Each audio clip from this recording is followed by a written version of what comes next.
తత్సత్. అందరికీ నమస్కారం. సర్వేభ్యో నమః.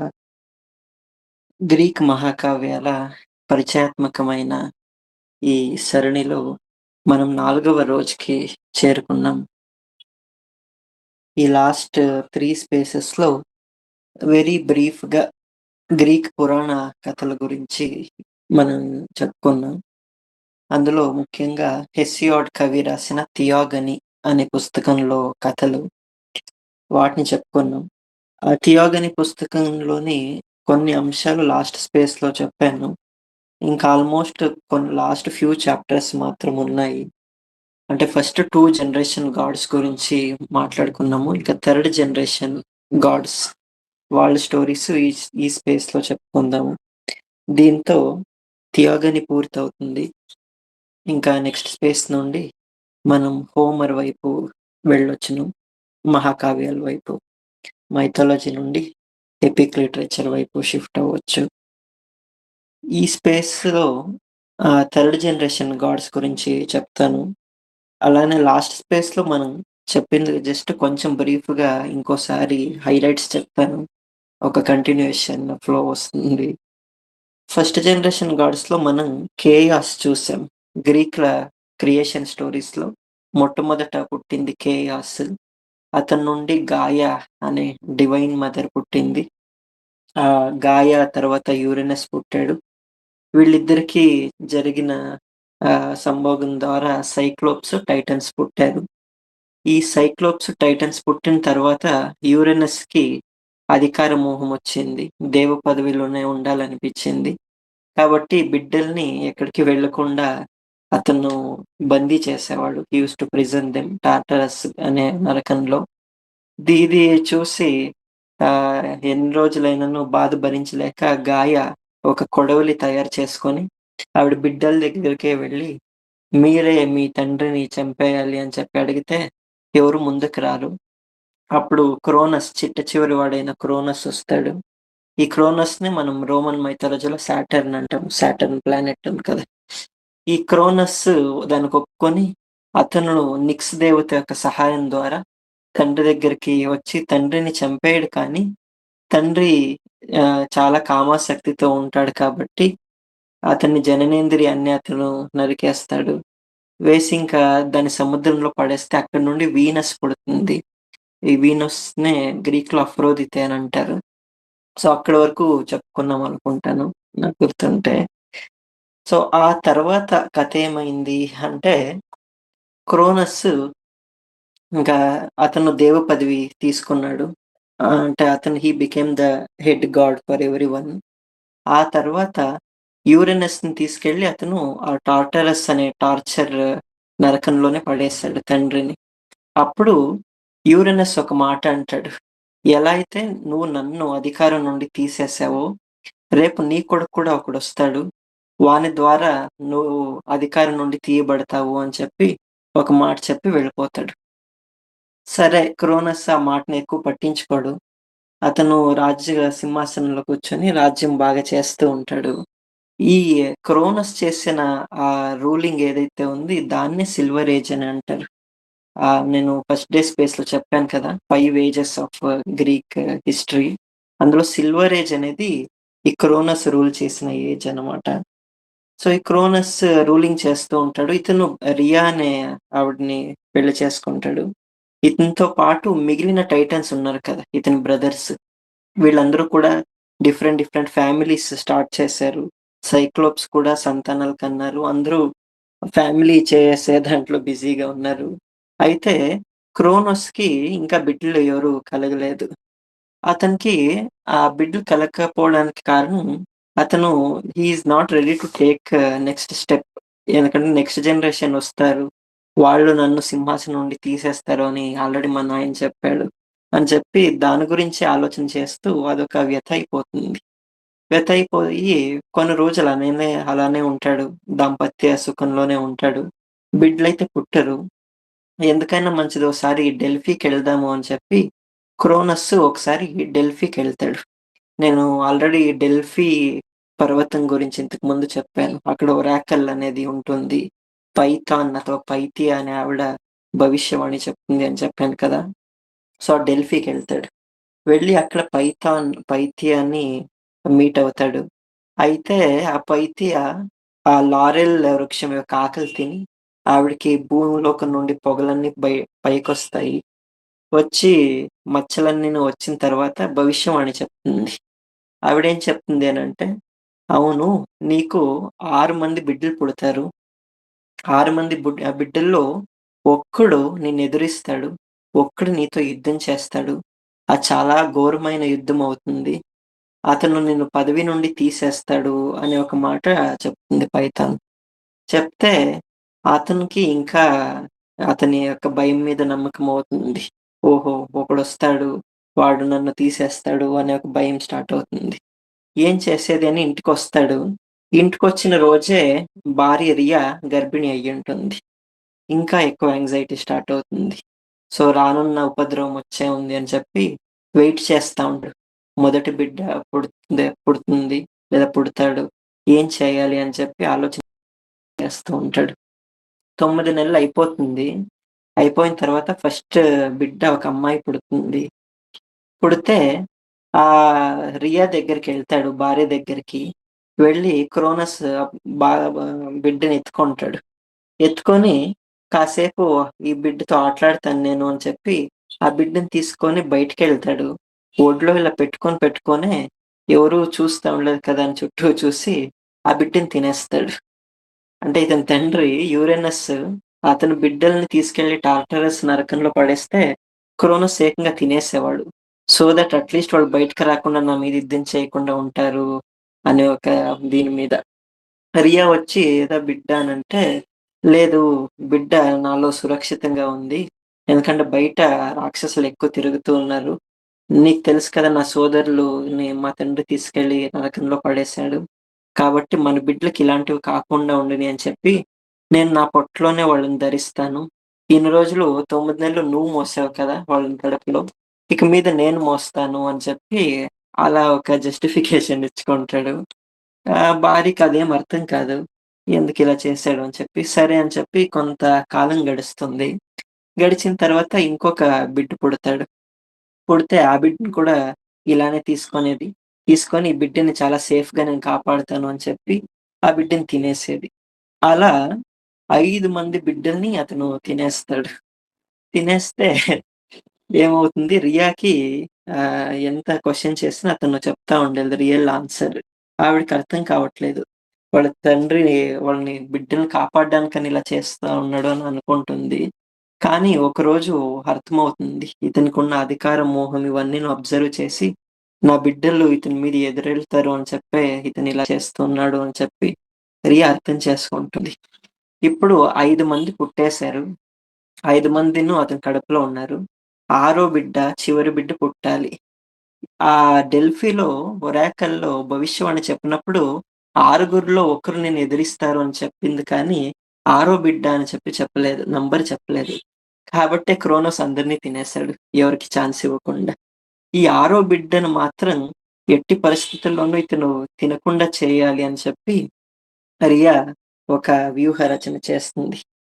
ఎలా అయితే యురేనస్‌ని చంపేయడానికి ఆ రోజుల్లో గాయా వెళ్లి నిక్స్ దేవత యొక్క హెల్ప్ తీసుకుంటుంది కదా! సేమ్ అలానే రియా వెళ్లి నిక్స్ దేవత అంటే రాత్రి దేవత, ఆవిడని హెల్ప్ అడుగుతుంది. నువ్వు నీ కొడుకు హిప్నోస్ అంటే నిద్రకి దేవత. నిక్స్ అంటే రాత్రికి దేవత. మీరిద్దరూ వచ్చి నా భర్తకి విపరీతమైన నిద్ర ఇవ్వాలి. అతను కాసేపు కొన్ని హవర్స్ నిద్ర నుండి లేయకూడదు. అలా చేయండి అనంటే, సరే అని చెప్పి హిప్నోస్ వెళ్ళి ఒక భయంకరమైన నిద్రిస్తాడు. ఇస్తే బాగా నిద్రపోతాడు ఆ రోజు రాత్రంతా క్రోనోస్. అప్పుడు ఈమె గర్భం దాల్చుతుంది.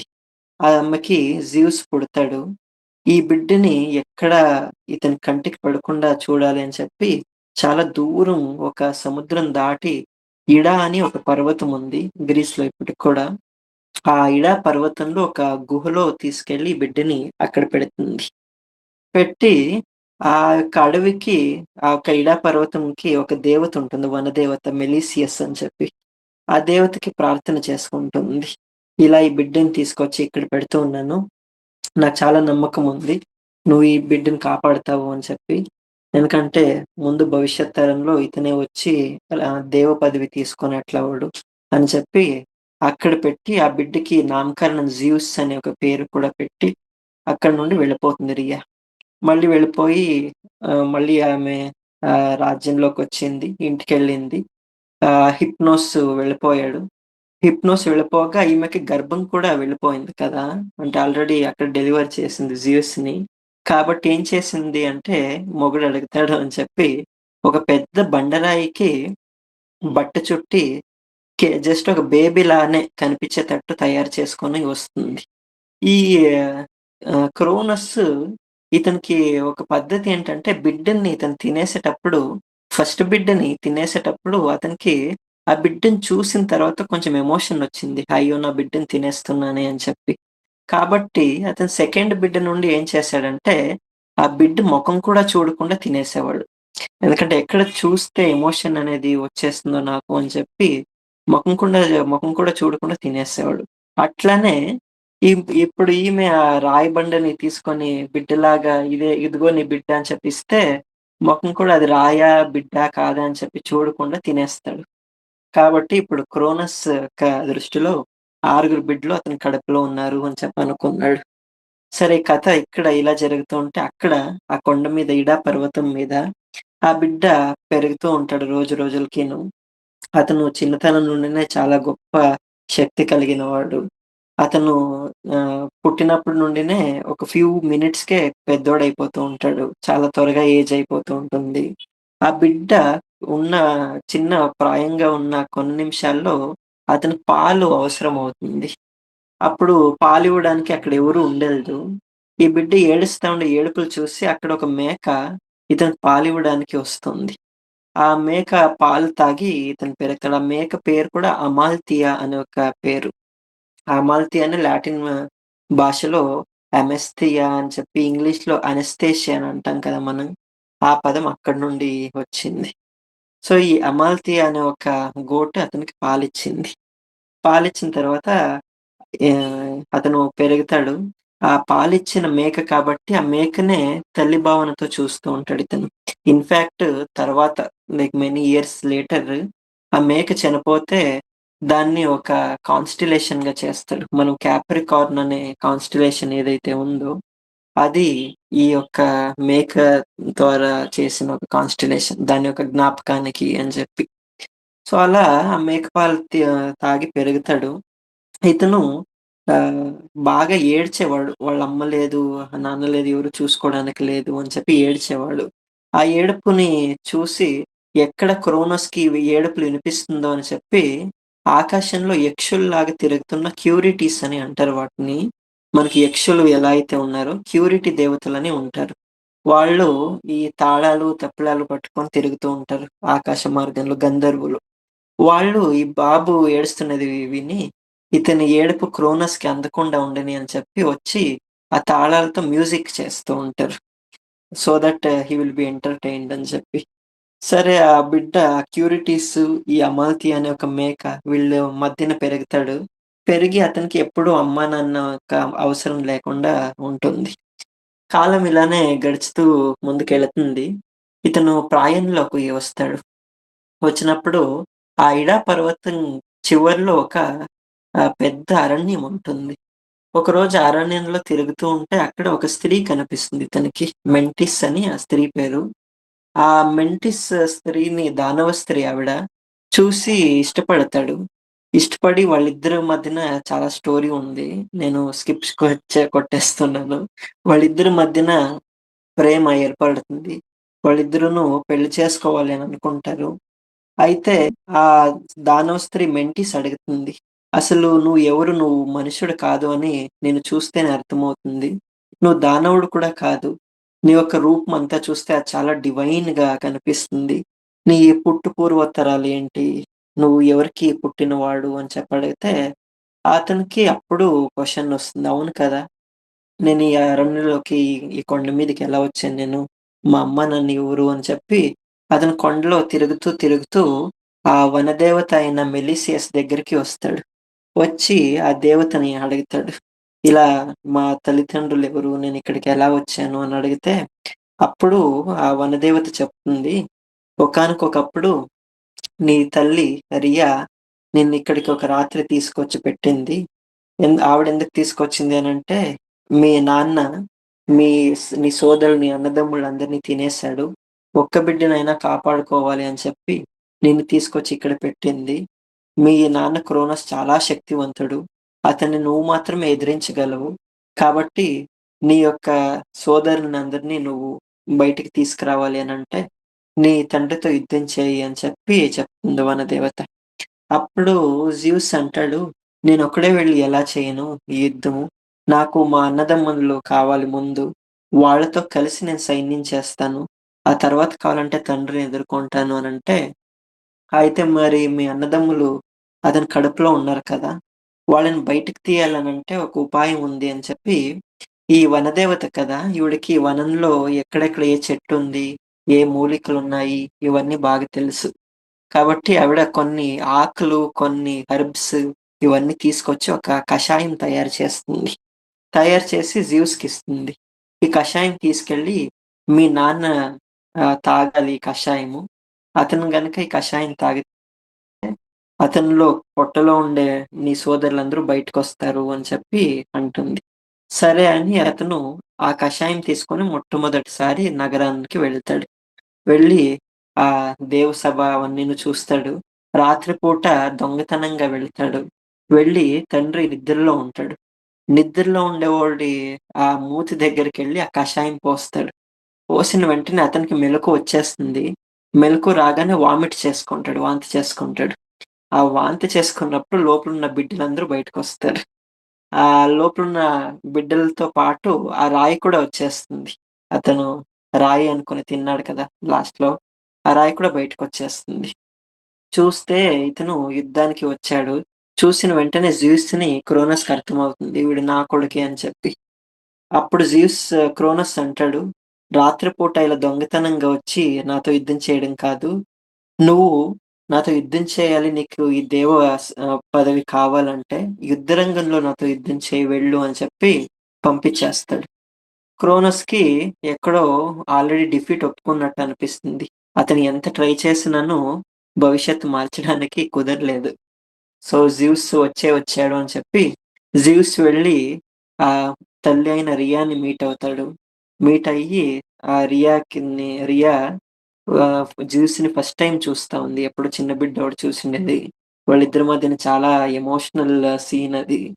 ఆ తర్వాత రియా చెప్తుంది, "నువ్వు నీ తండ్రిని ఎదుర్కోవాలనంటే, నీ సోదరులు మాత్రమే సరిపోరు. నీకొక భయంకరమైన ఆయుధం కావాలి.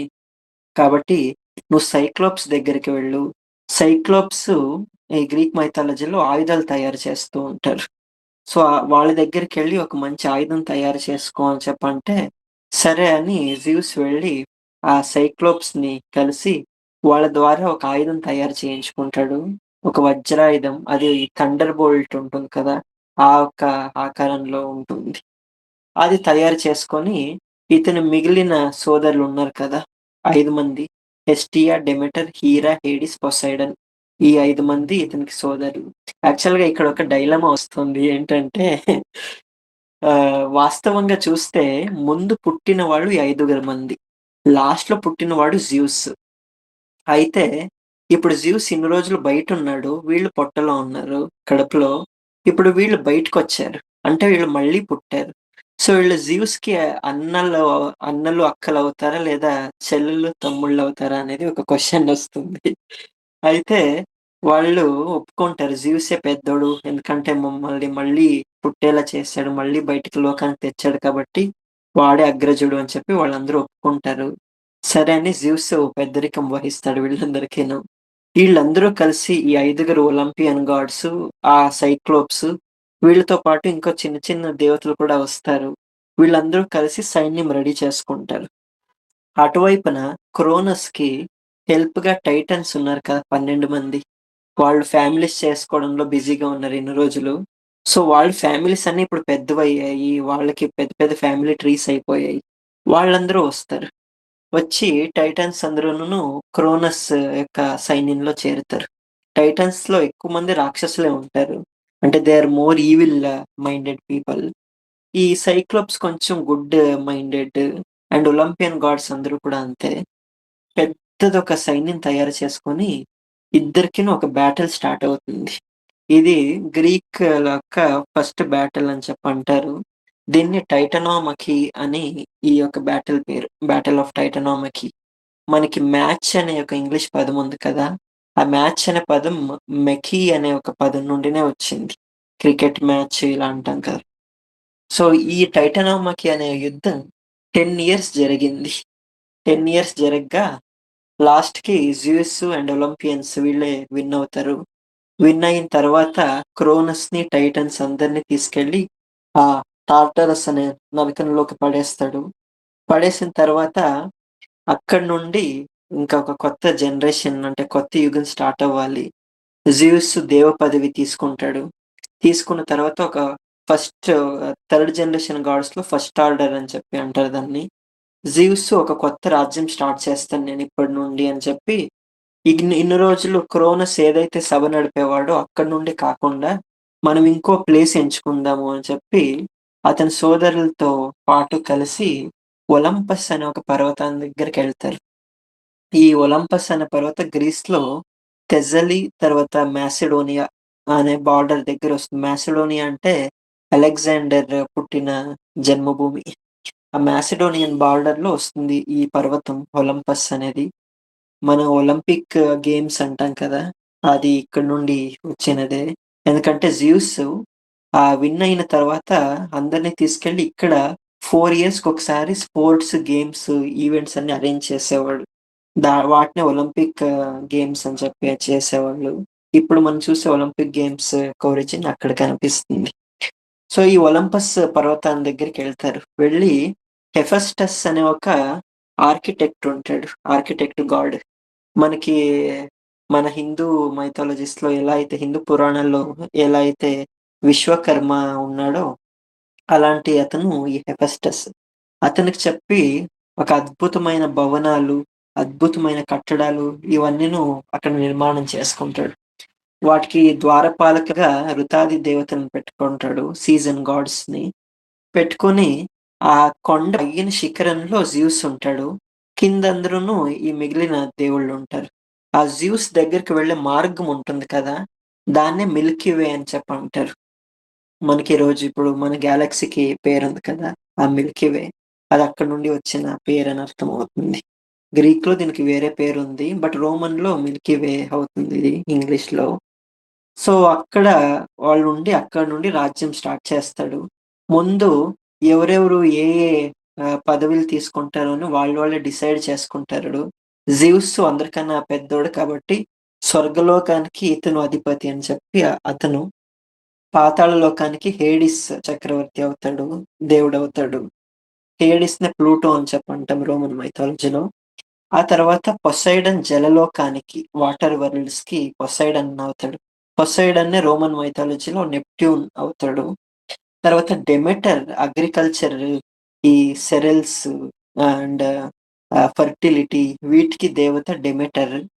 తర్వాత హెస్టియా అగ్ని దేవత. ఆ తర్వాత హీరా దేవత జియుస్‌కి భార్య అవుతుంది. ఈ జియుస్‌కి భార్య ఇక్కడ యాక్చువల్‌గా ఫస్ట్ టైమ్ గ్రీక్ మైథాలజీస్ వినేవాళ్ళకి లేదా చదివేవాళ్ళకి ఇలాంటి మ్యారేజెస్ చూసినప్పుడు అదేంటి చెల్లెల్నే పెళ్లి చేసుకున్నాడా? ఇది ఇన్సెస్టా? అని అనిపిస్తుంది. బట్ ఏంటంటే మనం ఎప్పుడైనా కానీ మైథాలజీస్ కానీ, లేదా పురాణ కథలు కానీ, మహాకావ్యాల్లో కానీ ఇలాంటివి వచ్చినప్పుడు ఇవి వ్యక్తులు కాకుండా తత్వాలు అని అర్థం చేసుకుంటే, ఇవి ఎందుకిలా వచ్చాయి అని చెప్పి అర్థమవుతుంది. ఇప్పుడు మనలో కూడా వేదంలో యమాయమి సూక్తం ఉంది. అది చదివినప్పుడు కూడా ఇలాగే అర్థం చేసుకుంటే అక్కడ చెప్పిన తత్వం మనకి అందకుండా పోతుంది.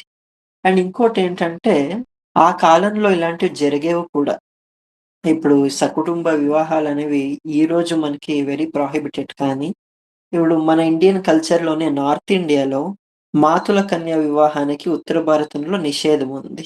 ఎందుకంటే అక్కడ ఫాలో అయ్యేది అశ్వలాయన శ్రౌత సూత్రాలు. వేరేస్ దక్షిణ భారతంలో సౌత్ ఇండియాలో మాతుల కన్య వివాహానికి అంగీకారం ఉంది. ఎందుకంటే ఇక్కడ మనం ఫాలో అయ్యేది ఆపస్తంభ సూత్రం కాబట్టి.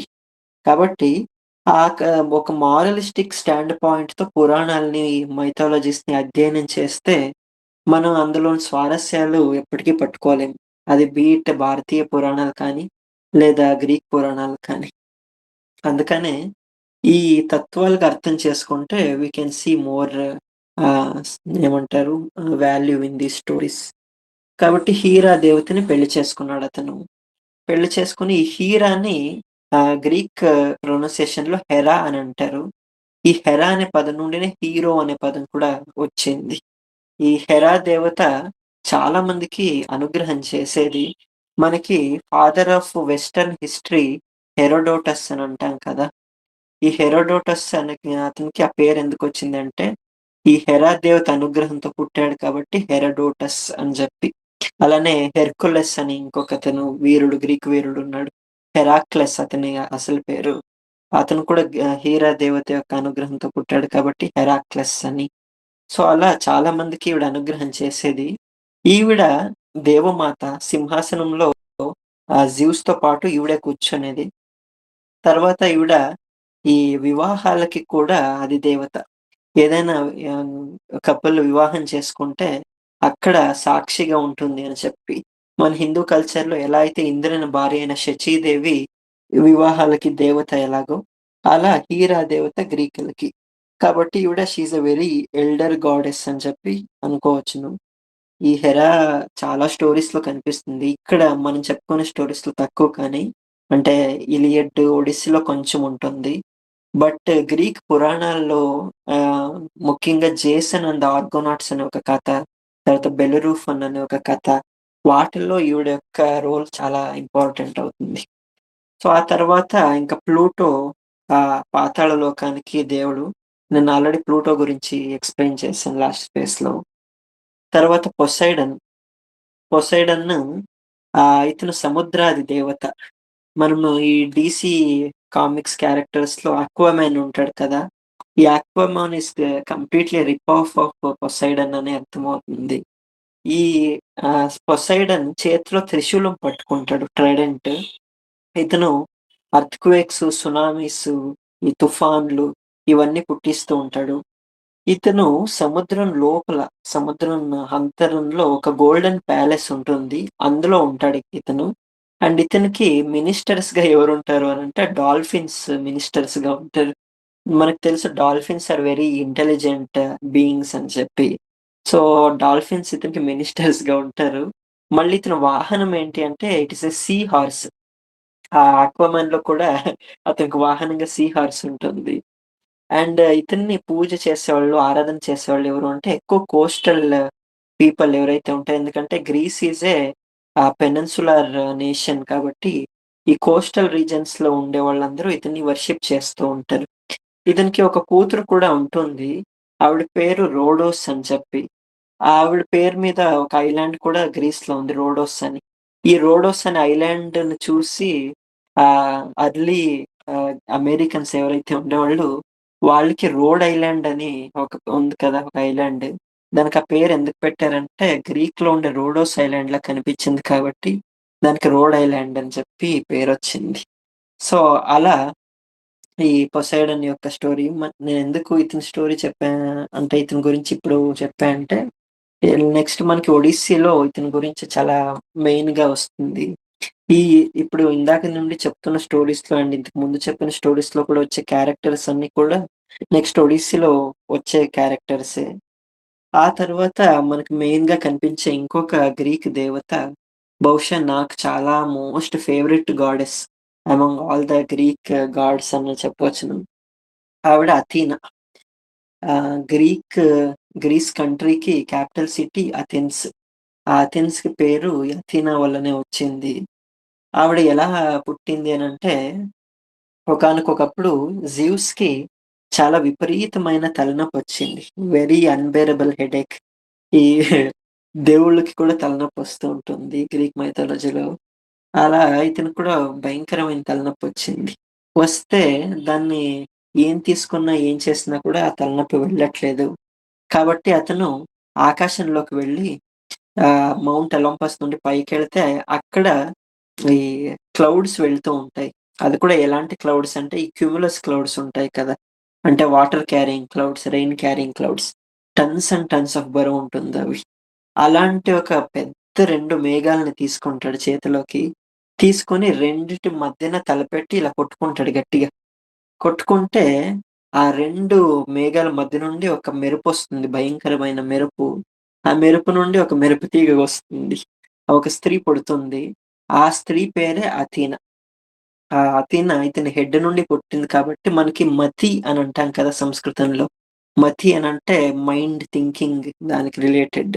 అది హెడ్‌లో చేస్తాం. థెమిస్ అనేది థెమిస్ అనేది one of the Greek word for thinking. Thinking అనే పదం అక్కడి నుండినే వచ్చింది. సో, ఈ థెమీనే అథీన అని చెప్పి ఒక స్త్రీగా అయితుంది. అంటే బుద్ధిశక్తి నుండి పుట్టింది కాబట్టి అథీన అని చెప్పి. ఈ అథీన పుడుతూనే చేతుల్లో ఒక స్పియర్, ఒక గురాణి, ఒక షీల్డ్ ఇవన్నీ పట్టుకొని పుట్టింది. అంటే she is both a warrior goddess అని అర్థమవుతుంది. నాకు అథీన దేవత ఎందుకు చాలా ఇష్టమవుతుంది అనంటే, మనకి వేదంలో చెప్పిన మహాసరస్వతి తత్వం ఏదైతే ఉందో, ఆ క్షాత్రానికి అండ్ ఇటువైపు బ్రాహ్మానికి రెండిటికి సంకేతంగా అథీన కనిపిస్తుంది గ్రీక్ మైథాలజీలో. ఈ అథీన విద్యలకి కూడా దేవత. అలానే ఎవరైనా మంచి వారియర్ అవ్వాలి అనన్నను అథీననే ఆరాధన చేయాలి. అథీన అనుగ్రహమే ఉండాలి. ఈ అథీనాకి ఇందాక చెప్పిన పొసైడన్‌కి ఒక కాంపిటీషన్ వస్తుంది ఒకానొకప్పుడు. ఏంటంటే, ఈ జిউస్ ఒక నగరాన్ని నిర్మిస్తాడు. నిర్మించి దానికి ఒక పేరు పెట్టాలి అని అనుకుంటాడు. అప్పుడు పొసైడన్‌ని, అథీనాని ఇద్దరిని పిలుస్తాడు. పిలిచి మీరిద్దరూ ఏదైనా ఒకటి తీసుకురండి. తీసుకొచ్చి ఈ నగరానికి అది చాలా ఇంపార్టెంట్ అవ్వాలి. మనుషులకి ఇంపార్టెంట్ అవ్వాలి. అలాంటిది తీసుకురండి. ఎవరు మంచి గిఫ్ట్ అలాంటిది తీసుకొస్తారో, మంచి పదార్థం తీసుకొస్తారో, వాళ్ళకి ఈ రాజ్యానికి దేవుడిని చేస్తాను. వాళ్ళ పేరులో ఈ సిటీ ఉంటుంది అని చెప్తాడు. సరే అని ఇద్దరు వెళ్తారు. వెళ్ళి పొసైడన్ గుర్రాలను తీసుకొస్తాడు చారియట్‌ని. దీంతో ట్రావెల్ చేయొచ్చును, ఎక్కడికైనా వెళ్ళొచ్చును అని చెప్పి. వేరేజ్ అథీనా వెళ్ళి ట్రీస్‌ని తీసుకొస్తుంది. ఆలివ్ ట్రీస్‌ని. దీనివల్ల వాళ్ళు అగ్రికల్చర్ చేసుకోవచ్చును. ఆలివ్ ట్రీస్ గ్రీక్‌లకి చాలా ఇంపార్టెంట్. ఆలివ్ ఆకులు కూడా చాలా ఇంపార్టెంట్. వాటి ద్వారా వైన్స్ తయారు చేయొచ్చు, ఆయిల్స్ తయారు చేయొచ్చు, ఫుడ్ ప్రిపేర్ చేసుకోవచ్చు అని ఆలివ్ వృక్షాలు తీసుకొస్తుంది. కాబట్టి కాంపిటీషన్‌లో అథీనానే విన్ అవుతుంది. అందుకని ఆ సిటీకి ఆవిడ పేరే పెడతారు. అదే ఇప్పుడు అథెన్స్ ఏదైతే క్యాపిటల్ సిటీ ఉంది. అక్కడ సిటడెల్ ఇప్పటికి కూడా ఉంది. అథీనా దేవతకి ఒక టెంపుల్ ఉందక్కడ.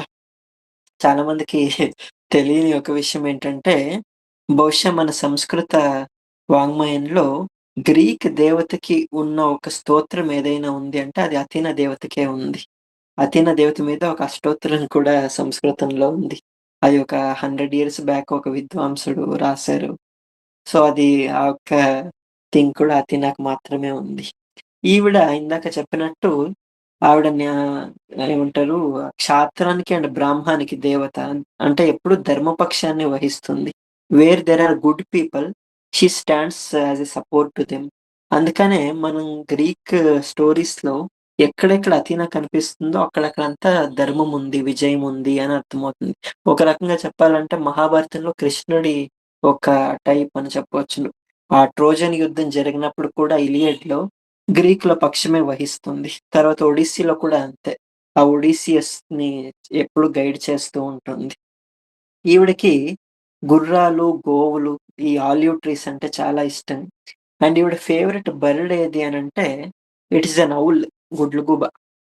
ఔల్ అనేది ఈవిడకి చాలా ఇష్టమైన బర్డ్. ఔల్ ఎందుకిష్టము అంటే మనకి ఇన్ జనరల్ కూడా owl is a very intelligent bird. మనకి మహాలక్ష్మికి కూడా వాహనంగా ఉలూక వాహన అని అంటాం కదా! Owl is a vehicle for Mahalakshmi అని చెప్పి. ఔల్ ఎందుకింత పర్టిక్యులర్ బర్డ్ అవుతుంది అంటే, మిగిలిన బర్డ్స్ అన్నీ ఇప్పుడు కాకులు కానీ, గద్దలు కానీ they can be seen in herds and groups. కాకెప్పుడు గుంపులోనే కనిపిస్తూ ఉంటుంది. Whereas owl it is always seen as a single and individual bird. ఎప్పుడు ఏకాంతంలోనే ఉంటుంది. తర్వాత owl it is a nocturnal bird. ఎప్పుడు రాత్రి వేళలోనే అది చాలా యాక్టివ్‌గా ఉంటుంది. అండ్ ఈ ఇండివిడ్యుయల్‌గా ఉండటం వల్ల, నాక్టర్నల్‌గా ఉండటం వల్ల it is always maintaining silence. It is a most silent bird out of all birds. అది ఎప్పుడో ఆహారానికి హంటింగ్ వెళ్ళేటప్పుడు తప్పితే మిగిలిన టైంలో సౌండ్స్ చేయదు. మనకు అన్‌ఫార్చునేట్‌లీ హారర్ సినిమాల్లో ఏదైనా ఒక అడవికి చూపియాలనంటే ముందు పెట్టేదే ఈ గుడ్లుగూబ సౌండ్ పెడతారు. బట్ ఆర్గానికల్లీ స్పీకింగ్ గుడ్లుగూబ ఎప్పుడు సౌండ్ చేయదు. Unless it is during hunting. So, ఈ ఔల్ అనేది వెరీ సైలెంట్ బర్డ్. మౌనం దానివల్ల మనకర్థమవుతుంది. అంటే ఒక యోగికి ఉండాల్సిన లక్షణాలన్నీ ఇక్కడ కనిపిస్తాయి. If you observe. యోగి ఎప్పుడు ఇండివిడ్యుయల్‌గా ఉంటాడు, ఏకాంతంగా ఉంటాడు. రాత్రిపూట మెలుకువ ఉండేది అనంటే బుద్ధుని లక్షణం అది. బుద్ధ అని అంటాం కదా! రాత్రి వేళల లేచినవాడు అని చెప్పి. అలా ఒక యోగి ఉంటాడు. అలానే మౌన వ్యాఖ్య ప్రకటిత పరబ్రహ్మ అన్నట్టు అవులి యొక్క తత్వం ఏంటంటే it is always silent. In fact ఒక బీబీసీ డాక్యుమెంటరీ కూడా ఉంటుంది 'సైలెంట్ హంటర్స్' అని చెప్పి. అందులో ఈ ఔల్ హంటింగ్‌కెళ్తే ఎలా స్ట్రాటజీ‌గా ఇచ్చేస్తుంది అని చెప్పి చాలా బాగా పోర్ట్రే చేశారు. అండ్ దీనికున్న ఇంకో లక్షణం ఏంటి గుడ్లగూబకి అనంటే, ఆ పేరులోనే ఉన్నట్టు గుడ్లగూబ అంటే దాని గుడ్లు, కళ్ళు చాలా పెద్ద కళ్ళు.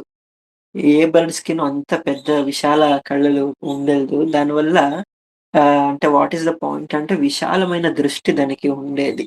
అంటే మిగిలిన బర్డ్స్‌కి వాటి ఐస్ సైడ్‌కుంటాయి. సైడ్ ఐస్ ఉంటాయి. ఏ ఒక్క నెమలికి కానీ, ప్యారట్స్ కానీ వేటికైనా కానీ.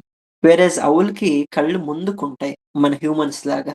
దానివల్ల దాని vision it can see both wide and width and depth. మన మనుషులకి ఎలాగైతే 3 డైమెన్షనల్‌గా వరల్డ్ కనిపిస్తుందో, ఆవులకు కూడా అలానే కనిపిస్తుంది. అండ్ వన్ మోర్ థింగ్ ఏంటి అంటే, హ్యూమన్స్‌కి కూడా లేనిది, మనకి హ్యూమన్స్‌కి ఐబాల్స్ ఉంటాయి. కానీ ఆవులకి ఐబాల్స్ కాదు ఉండేది. ఐ ట్యూబ్స్ ఉంటాయి. స్కెలర్టిక్ రింగ్స్ అని అంటారు వాటిని. అంటే ఇప్పుడు ఒక ఔల్ కళ్ళని పోస్ట్‌మార్టం చేస్తే you won't find balls there.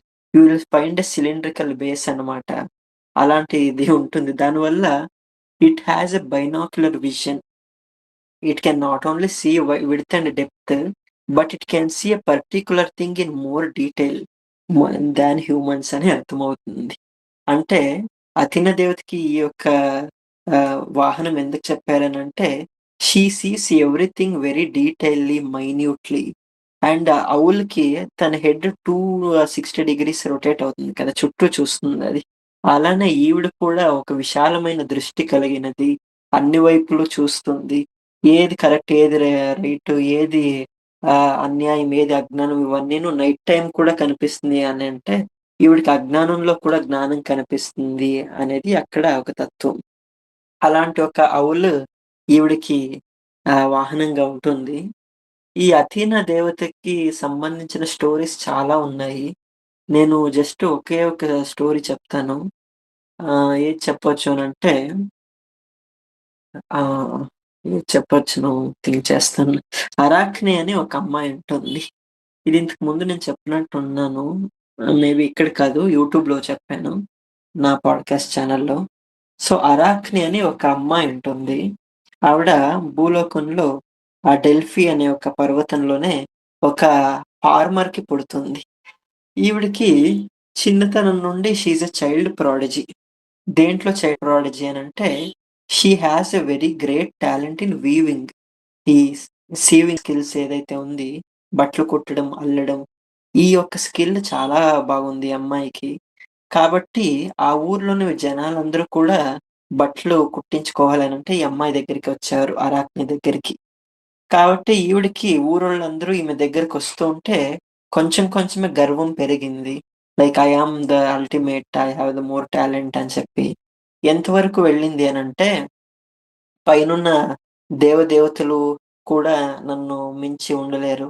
నేను వాళ్ళకన్నా బాగా సీవింగ్ చేస్తాను అని చెప్పి అని చెప్పింది.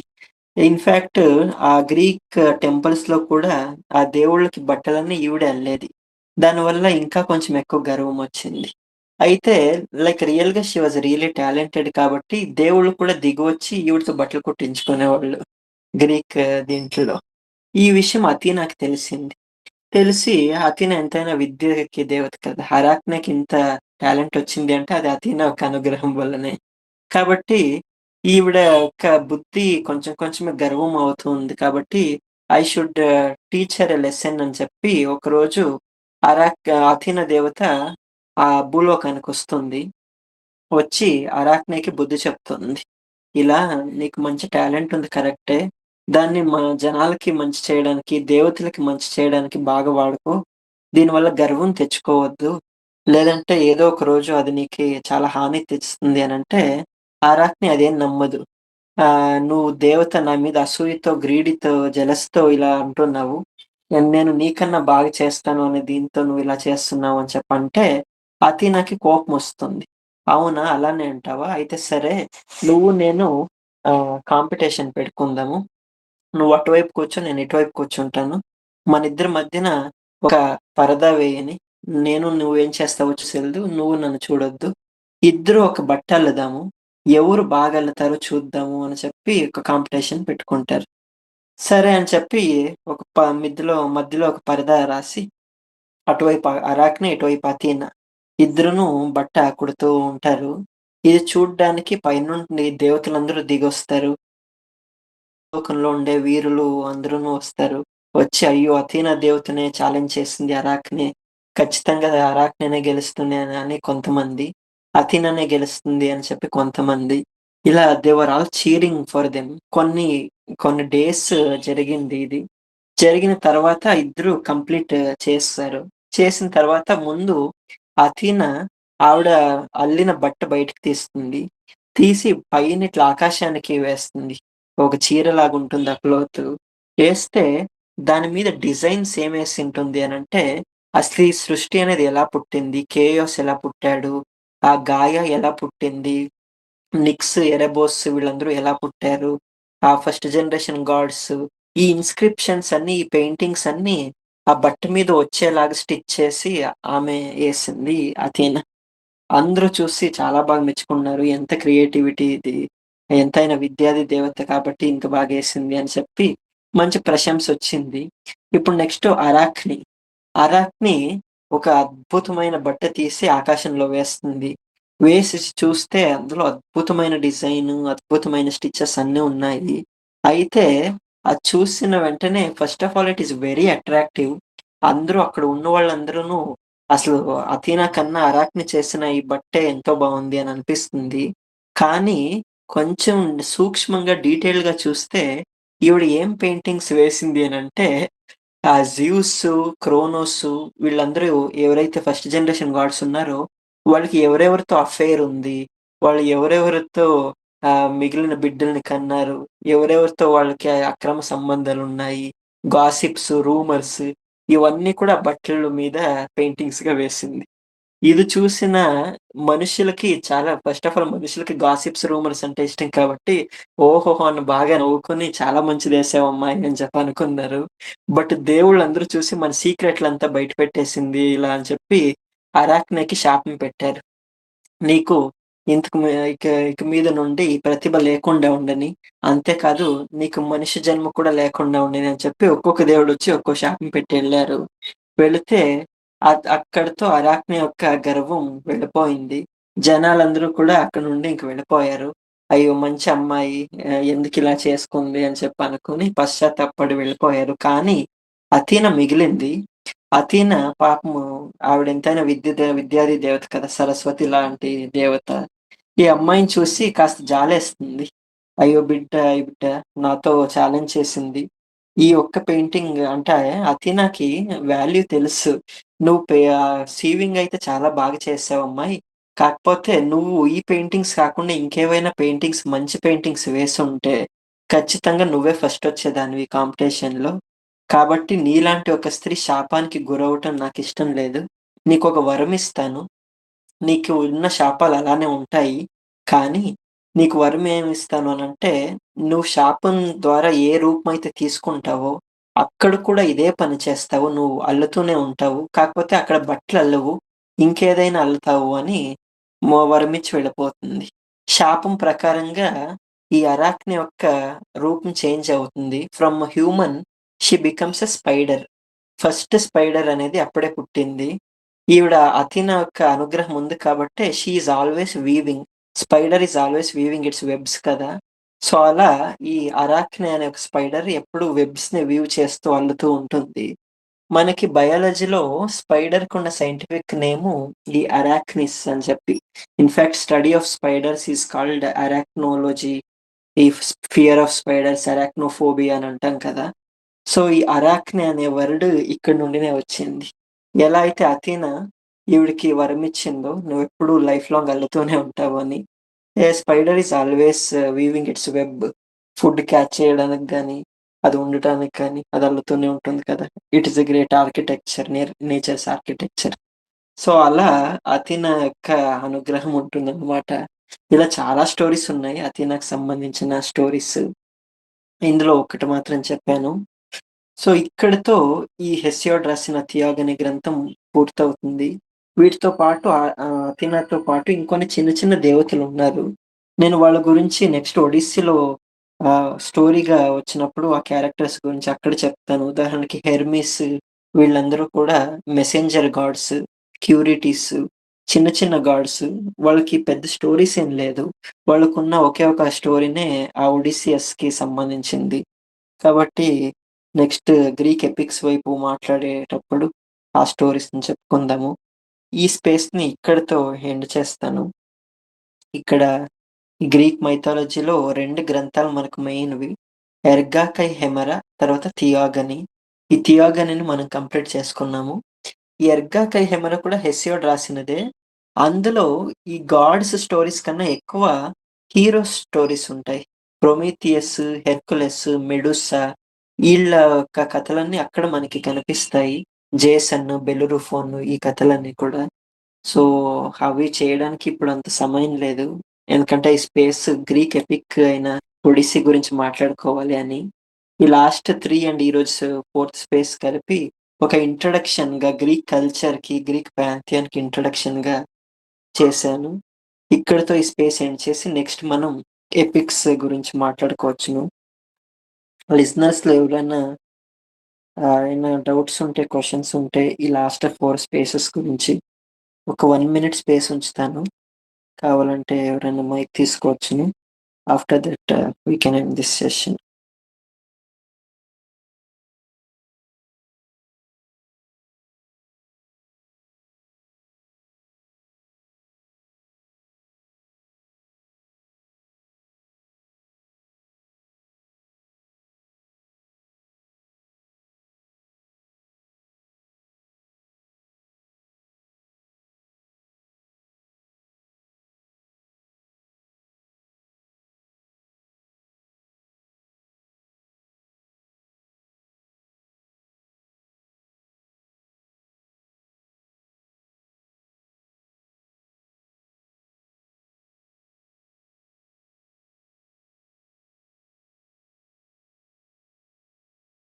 గాడ్ ఆఫ్ వార్ చూస్తాను అనమాట. అందులో క్రేటోస్ ఉంటాడు. ఈ Kratos god like I know ఇది మోర్టలే, బట్ లైక్ ఇది gets this god of war పదవి వస్తుంది కదా, does become mortal. Hi! Hi! నాకు కొంచెం క్లియర్‌గా రాలేదు వాయిసు. గాడ్ ఆఫ్ వార్ అని గేమ్ నాకు ఉంటది కదా. వినిపిస్తుంది. Hmm. Hmm. Hmm. God of war అని గేమ్ ఉంటది కదా, అందులో క్రేటోస్ ఉంటాడు. ఆ!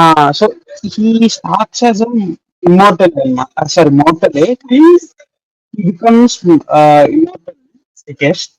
So is God of War a హ్మ్. title or is like Varys ఉంటాడు? Varys is also called a God of War.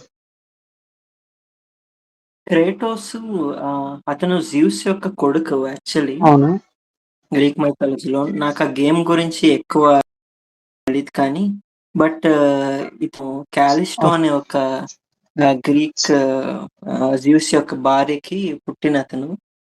అతను ఇఫ్ ఐ రిమెంబర్ స్ట్రెంగ్త్‌కి దానికి దేవుడుగా ఉంటాడు. అంతకు మించి స్టోరీస్ అయితే లేవు. ఆ గేమ్ గురించి అంత ఐడియా లేదు. Yeah. So స్టోరీ అయితే ఈ చాలా చిన్నది. జూస్,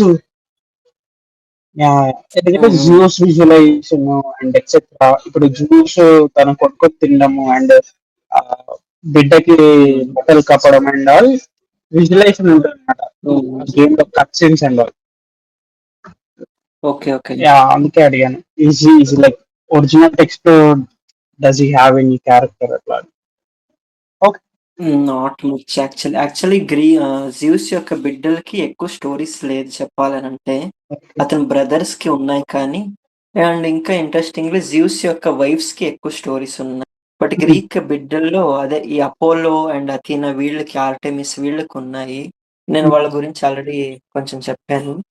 అండ్ ఇంకోటేంటంటే లైక్ ఈ గ్రీక్ మైథాలజీ రోమన్ మైథాలజీకి వెళ్ళినప్పుడు అక్కడ కొన్ని డిఫరెంట్ స్టోరీస్ వస్తాయి. ఓవిడ్ అనే ఒక కవి 'మెటమార్ఫసిస్' అని రాశాడు. అందులో గ్రీక్ మైథాలజీనే ఇంకొంచెం ఎక్కువ ఎలాబొరేట్ అవుతుంది. ఇప్పుడు జియూస్ అక్కడ జూపిటర్ అవుతాడు. ఇక్కడ జియూస్‌కి కొంతమంది భార్యలుంటే అక్కడ ఇంకా డబుల్ అవుతారు. మనకి ఈ ప్లానెట్స్‌లో జూపిటర్‌కి 105 ఎన్నో మూన్స్ ఉన్నాయి కదా! 115 ఆర్ సంథింగ్. ఆ మూన్స్ పేర్లు ఎప్పుడైనా చూస్తే they are all the names of Zeus wives names.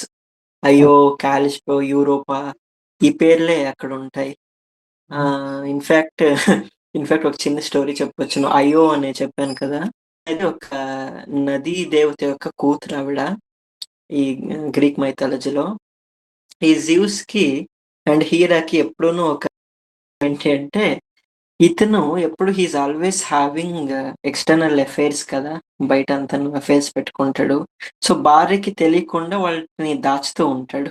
So, ఒకసారి ఏమవుతుంది అనంటే, ఈ అయో అనే అమ్మాయికి కల్లో వచ్చి జ్యూస్ ఎప్పుడూ చెప్తూ ఉంటాడు. "నువ్వు లర్నా అనే ఒక నది ఉంది కదా! ఆ నది ఒడ్డుకి రా నేనొస్తాను" అని చెప్పి ఎప్పుడు చెప్తూ ఉంటే, సరే అని చెప్పి అయో వచ్చి ఆ లెర్నా అనే నది దగ్గరికి ఒకరోజొస్తుంది. వస్తే జ్యూస్ వచ్చి, "నేను దేవరాజైన జ్యూస్. నేను నిన్ను వివాహం చేసుకుంటాను. మనిద్దరం పెళ్లాడదాము" అని చెప్పి వాళ్ళిద్దరూ రొమాన్స్ చేసుకుంటూ ఉంటారు. చేసుకుంటూ ఉంటే అథీనా దేవత వస్తుందక్కడికి. వస్తే రాగానే ఈ సారీ హీరా దేవతొస్తుంది. హెరా రాగానే భార్యొచ్చేస్తుంది నా భార్య అని చెప్పి ఈ అయోని కౌగా మార్చేస్తాడతను. He turns her into a cow basically. అయితే హేరా వస్తుంది. వచ్చి "ఇక్కడేం చేస్తున్నావు" అనంటే, "ఈ కౌ ఉంది కదా! ఇది చాలా బావుంది చూడు. నేను దీన్నే చూస్తూ ఉన్నాను. ఎలా వచ్చింది ఇది ఇక్కడికి" అని చెప్పి ఇతను యాక్ట్ చేస్తూ ఉంటాడు. ఆ హేరా ఆ కౌని చూసి చాలా ఇష్టపడుతుంది. "ఈ కౌ చూడ్డానికి చాలా వైట్‌గా చాలా బావుంది. దీన్ని నేను పెంచుకుంటాను" అని చెప్పి అంటుంది. అప్పుడు జీవ్స్ అంటాడు, "లేదు లేదు. ఇంత మంచి కవ్వు మనం పెంచుకుంటే దానికి స్వాతంత్ర్యం వెళ్ళిపోతుంది. Let her be a cow" అని చెప్పంటే, "లేదు. చాలా మంచి కవ్వు అనిపిస్తుంది నాకు. నేను దీన్ని పెంచుకుంటాను." ఎందుకంటే హేరాకి లోపల తెలుసు వీడేదో దాచుతా అని చెప్పి. అందుకని ఈ కవ్వుని నేను పెంచుకుంటాను అని చెప్పి, ఈవిడ ఈ కవ్వుని ఎలా పెంచుకుంటుందంటే, ఒక రాక్షసుడిని దానికి వాచ్‌మ్యాన్‌గా పెడుతుంది.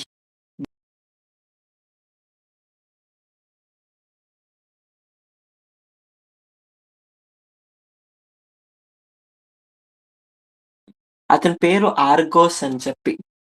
ఈ ఆర్గోస్‌కి 1000 కళ్ళుంటాయి. కానీ వీడు అంత రాక్షసుడు 1000 కళ్ళున్నా కూడా దేనికి పనికిరాడు. ఎందుకంటే is always sleepy and lazy. 1000 కళ్ళల్లో 999 ఐస్ పడుకొనుంటుంది. ఒకటి మాత్రం లేచుంటుంది. ఎందుకైనా మంచిది అని. సో, అతను ఎప్పుడూ ఫుడ్ తినేసుంటాడు. Like his stomach is always full and his eyes are always sleepy and very lazy. మనకి కుంభకర్ణుని కన్నా ప్రోమాక్స్ అని చెప్పి చెప్పొచ్చును. మనకి కెమిస్ట్రీలో ఆర్గాన్ అనే ఒక గ్యాస్ ఉంది కదా! నోబెల్ గ్యాసెస్‌లో ఆర్గాన్, క్సెనాన్, క్రిప్టాన్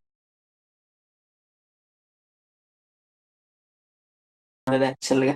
ఎందుకంటే నోబెల్ గ్యాసెస్‌లో ఆహ్, the the speciality of Nobel gas ఏంటి అంటే it has it's electrons field on it's shells కదా! ఇప్పుడు ఆర్గాన్ దాని యొక్క ఎలక్ట్రాన్స్ 18 ఉంటాయా? యాహ్!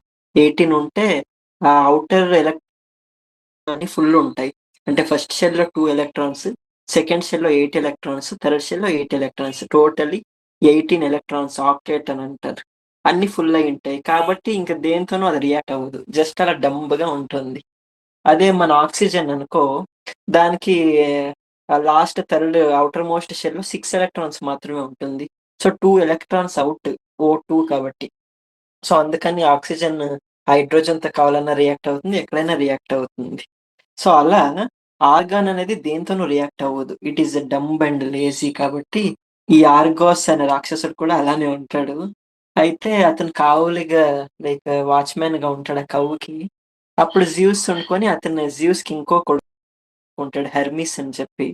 అతను ఒడిస్సీలో వస్తాడు. మనకి మెసెంజర్ గాడ్ అతను. ఫ్లూటు ప్లే చేస్తూ ఉంటాడు ఎప్పుడూను. సో, హెర్మిస్‌ని పిలిచి "నువ్వు వెళ్లి ఎలాగైనా ఆ ఆర్గోస్‌ని డిస్ట్రాక్ట్ చెయ్యి" అనంటే అతనెళ్తాడు హెర్మిస్.